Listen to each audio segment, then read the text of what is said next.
من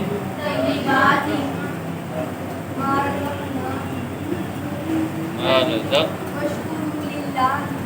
واشکروا للہ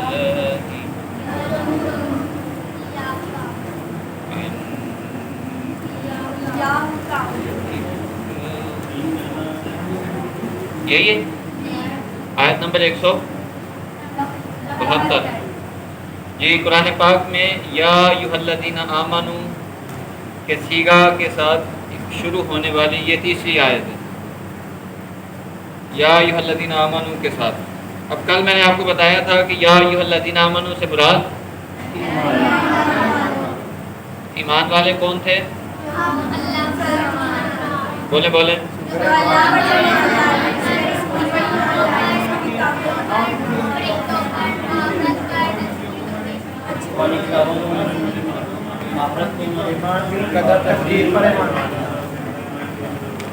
کتنی چیزیں تھیں؟ 6. جو 6 چیزوں پر کامل یقین رکھے وہ ہے مسلمان. ان مسلمانوں سے یہ اللہ پاک کا تیسرا کلام، تیسری آیت. اے ایمان والو کلو، کلو مطلب کھاؤ، کلو کا مطلب کیا ہے؟ کھاؤ پیو کھاؤ، من طیبات پاک چیزوں میں سے، پاک چیزوں، ما رزقناکم جو ہم نے تمہیں دی، جو ہم نے تمہیں دی. اے ایمان والو پاک چیزوں میں سے کھاؤ جو ہم نے تمہیں عطا کی دی. واشکروا للہ اور اللہ کا شکر کرتے رہو. ان کنتم اگر ہو تم ایاہ تعبدون صرف اسی کی عبادت کرنے والے ہیں. اگر تم صرف اسی کی عبادت کرنے والے ہو تو کیا کرو؟ کیا کرو؟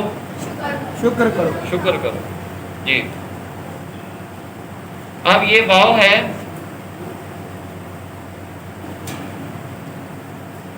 کون سی ہے یہ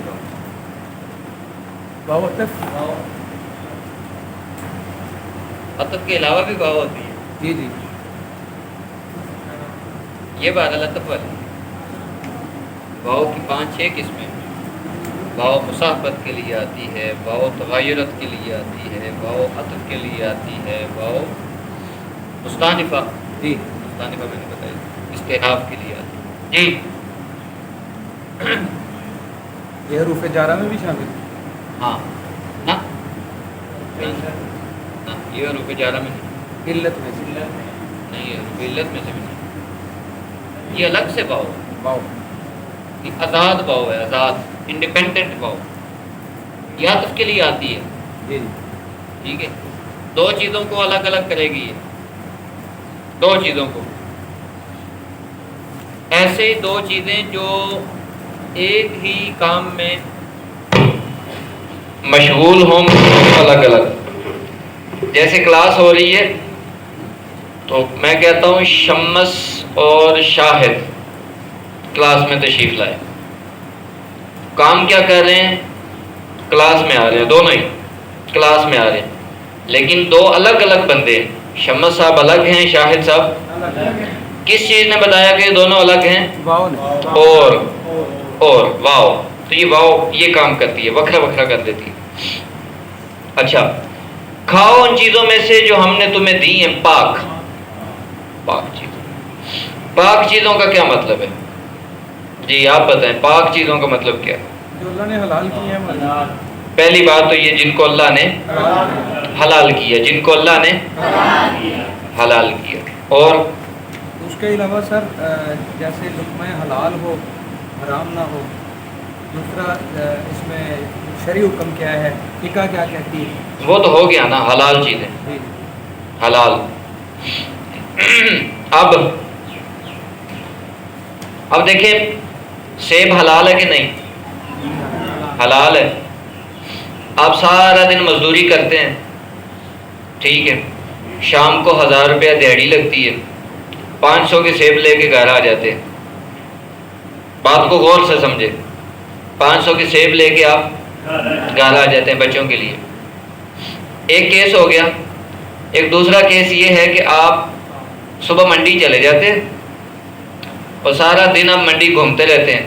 کبھی اس ریڑھی سے ایک سیب اٹھا کے پاکٹ میں ڈالا, کبھی اس ریڑھی سے اٹھایا, ایسے کو 3 گھنٹے لگا کے تو آپ نے 2-3 کلو سیب کر لیے. لے کے آپ بھی گھر آ گئے. سیب تو حلال ہے لیکن اس طریقے سے لایا گیا وہ طریقہ حلال نہیں. تو لہذا جب طریقہ حلال نہیں تو حلال چیز بھی حرام ہے. جب طریقہ حلال نہیں حلال چیز بھی حرام ہے. ٹھیک ہے. آپ جھوٹ بول رہے ہو, بڑا کس کے پیر جوڑ کے جھوٹ بول رہے ہو, اور بعد میں آپ سے پوچھے کیوں بول رہے ہو, نہیں میرا مقصد نیک تھا, میرا مقصد نیک تھا, میں کوئی غلط مقصد کے لیے نہیں, نیک مقصد کے لیے جھوٹ بولا. تو جھوٹ ہے. وہ جو نیک مقصد تھا اس کا بھی ثواب آپ کو الٹا گناہ مل. سمجھ گئے میری بات؟ سب سے پہلی چیز حلال ہو. سنیں, چیز حلال ہو. دوسرے نمبر پہ اس کو کمایا گیا ہو حلال طریقے سے, اس کو کمایا بھی حلال طریقے سے. تیسری چیز, اس کو استعمال کرنے سے پہلے اللہ کا نام لیا گیا ہو. اس کو استعمال کرنے سے پہلے, جب تک آپ اللہ کا نام نہیں لیتے اس وقت تک چیز حلال ہوتی ہے, طیب نہیں ہوتی. آپ سارا دن محنت مزدوری کر کے شام کو سیب لے آتے ہیں اور گھر آ کے کھانا شروع کر دیتے ہیں تو وہ حلال ہے, طیب نہیں ہے. طیب کب ہو گئے؟ آپ جب اس کا کھولیں پیک اور سب کو دینے لگے تو آپ کہیں بسم اللہ الرحمن الرحیم. آگے جب بچے گھر میں جو کھانے لگے وہ کہے بسم اللہ الرحمن الرحیم, اللہ کا نام لے کے. تو جب آپ اس کو استعمال کریں گے پھر وہ طیب ہو جائے گا. پھر وہ کیا ہوگا؟ طیب. سمجھ گئے بات؟ تو اللہ پاک نے فرمایا صرف حلال نہیں, طیب چیزیں کھاؤ. طیب چیزیں.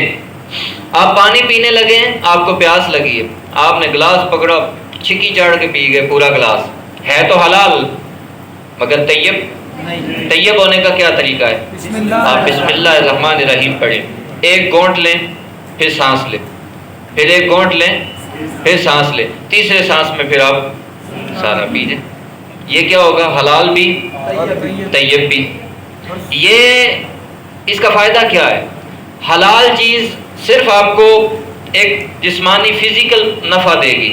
جب آپ اس طریقے سے کھائیں گے تو حلال بھی ہے, ثواب بھی ہے, آپ کو ثواب بھی ملے. آپ نے رات کو سونا ہے, عشاء کی نماز پڑھتے ہیں, عشاء کی نماز کے بعد آپ جب سونے لگتے ہیں آپ آیت الکرسی پڑھیں, درود شریف پڑھیں, اس کے بعد دعا پڑھیں. کیا ہے سونے کی دعا؟ اللہم بسمک اموت و احیا. آپ یہ پڑھ کے سو جاتے ہیں. اب سونا تو آپ نے ہے, یہ دعا پڑھ کے سوئیں, صبح اٹھنے تک اللہ کے سارے فرشتے آپ کے لیے دعا کرتے رہتے ہیں, سارے فرشتے. آپ ساری رات عبادت میں ہوتے ہیں. آپ نے جب قبر میں جانا ہے تو آپ کے پاس جب لکھا ہوا آنا ہے تو پتہ چلے گا, آپ نے دیکھ کے حیران ہو جانا, میں تو سوئی تھی, مگر آپ کے نامہ اعمال میں لکھا جائے گا نہیں آپ ساری رات عبادت کر رہے تھے. ٹھیک ہے. تو یہ چیزوں کو حلال اور طیب کرنا سیکھیں. حلال ہوتی ہے محنت سے, طیب ہوتی ہیں اللہ کے نام سے, اللہ کے کلام سے, اللہ کے فضل سے. سمجھ آ گئی بات کی؟ تو یہ چیز فرمایا ان چیزوں کو کھاؤ جو ہم نے تمہیں دی. اگر تو صرف حلال ہوتا تو پھر یہ ہوتا یا ایھا الذین آمنوا کلوا ما رزقناکم, جو ہم نے تمہیں دیا کھاتے جاؤ. لیکن نہیں, فرمایا من طیبات ما رزقناکم, ہم نے جو تمہیں دیا اس کو طیب کر کے کھاؤ. ہم نے جو تمہیں دیا اس کو طیب کر کے کھاؤ, اس لیے کہ اس کی برکت ہوگی, اس کی برکت ہوگی. واشکروا للہ, اور اللہ کا شکر ادا کرو. جتنا اس نے دیا ہے شکر ادا کرو, جتنا اس نے دیا ہے. کبھی بھی اللہ کی بارگاہ میں شکایت نہ کرو, کبھی بھی شکوہ نہ کرو. کریم آقا صلی اللہ علیہ وآلہ وسلم کی بارگاہ میں ایک صحابی نے آگے عرض کی, یا رسول اللہ میں یہ چاہتا ہوں اللہ مجھ سے محبت کرے, اللہ مجھ سے محبت کرے. آقا علیہ الصلوۃ والسلام نے فرمایا بس ایک ہی طریقہ ہے کہ لوگوں کو اللہ نے جو کچھ دیا ہے اس پہ نظر رکھنا چھوڑ دو, اللہ اکبر, اس سے بے نیاز ہو جاؤ. لوگوں کو اللہ نے جو بھی دیا ہے, جتنا بھی دیا ہے, اس سے بے نیاز ہو جاؤ, اللہ تم سے محبت کرے گا. کبھی یہ ذہن میں آئے ہی نہ کہ اللہ نے فلاں کو اتنا کچھ دیا ہے، اس کو اللہ نے یہ بھی دیا ہے، اس کو اللہ نے یہ بھی دیا ہے، مجھے یہ بھی نہیں دیا، میرے ماں باپ کو یہ بھی نہیں دیا، ہمارے پاس گھر بھی ویسا نہیں ہے، ہمارے پاس سواری ویسی نہیں ہے، ہمارے پاس کھانا ویسا نہیں ہے. کبھی یہ چیزیں ذہن میں ہی نہ آئیں. ٹھیک ہے، کبھی یہ چیزیں ذہن میں ہی نہ آئیں. اس کو شکر کہتے ہیں، اس کو شکر کہتے ہیں. آپ زبان سے تو شکوہ کرتے رہیں، ہر وقت شکوہ کرتے رہیں، لیکن پھر ساری گل کر کے بہرحال چلو شکر ہے اللہ کا، تو اس کو شکر اس کو شکر نہیں کہتے. یہ لفظ شکر کے اندر ناشکری ہے، یہ شکر کے اندر ناشکری ہے. شکر کیا ہے؟ آپ شکوہ نہ کریں. اللہ نے آپ کو جتنا دیا، جو دیا، بس اس میں اللہ کا شکر ادا کریں. اللہ پاک نے آپ کو کسی کو 2 بائیں دے دیے، 3 دے دیے، بچیوں کے لیے بات کر رہا ہوں، کسی کو 1 ہی دے دیا، وہ 2 کے اس کو بار بار استعمال کر لیں.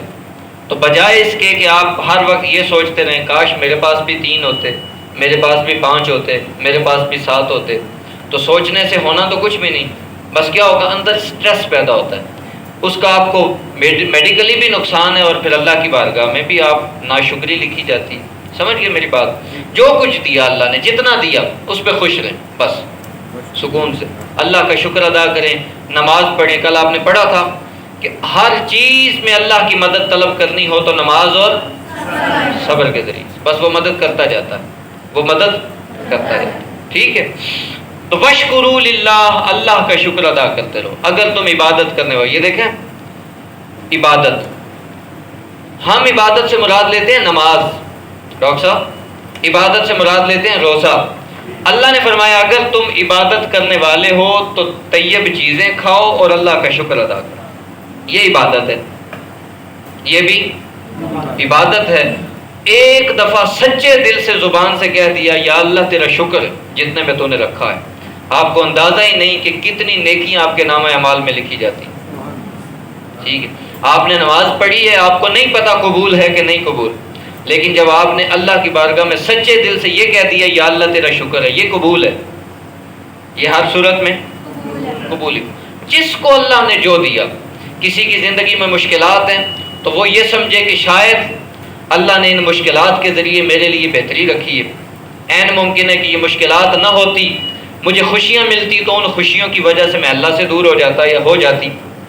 یہ بھی اپنے دل کو آپ اس بات کی طرف لے کے آئیں کہ اللہ نے مجھ سے اگر کوئی چیز چھین لی ہے، کوئی چیز اللہ نے مجھ سے چھین لی ہے، تو کبھی شکوہ نہ کریں یا اللہ کیوں چھینی ہے، شکر کریں. عین ممکن ہے کہ وہ چیز آپ کے پاس رہتی تو آپ کو تباہ کر دیتی. آپ کو اللہ نے، اس کی یہ شان ہے، وہ کبھی چھوٹی سی پریشانی بندے کو دے کر بڑی پریشانی سے بچا لیتا، بڑی پریشانی سے. آقا علیہ السلام کی بارگاہ میں کسی نے سوال کی یا رسول اللہ ہمیں کیسے پتہ چلے کہ دعائیں قبول ہو گئی ہیں، ہمیں کیسے پتہ چلے کہ دعا؟ آپ نے فرمایا دعا کی قبولیت کے 3 طریقے ہیں. کتنے بولیں؟ 3 طریقے دعا کی قبولیت کے. غور سے آپ صاحب، دعا کی قبولیت کے 3 طریقے. فرمایا دعا کسی کی رد نہیں ہوتی، کسی کی بھی دعا رد نہیں ہوتی، کسی کی، بشرطے کہ وہ کرے سچے دل سے. ایسے نہ کرے کہ نماز پڑھنے کے بعد ادھر دھیان ٹی وی کی طرف اور ادھر اٹھ کے وہ کیے. یہ دعا نہیں، یہ دعا سچے دل سے. اللہ کے رسول کا وعدہ ہے دعا کبھی رد نہیں ہوتی. تو یا رسول اللہ قبول کیسے ہوتی ہے؟ فرمایا 3 طریقے، 3 طریقے. آپ نے دعا کی یا اللہ میرا یہ کام سیدھا ہو جائے.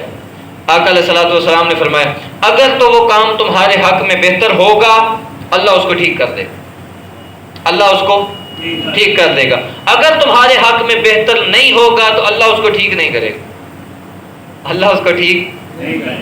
تو پھر دعا قبول ہوئی ہے تو پھر کیا ہوگا؟ پھر آقا علیہ الصلوۃ والسلام فرماتے ہیں اس دعا کے صدقے اللہ آنے والی کوئی بہت بڑی مشکل ٹال دے گا، اللہ آنے والی بہت بڑی مشکل ٹال دے گا. ٹھیک ہے.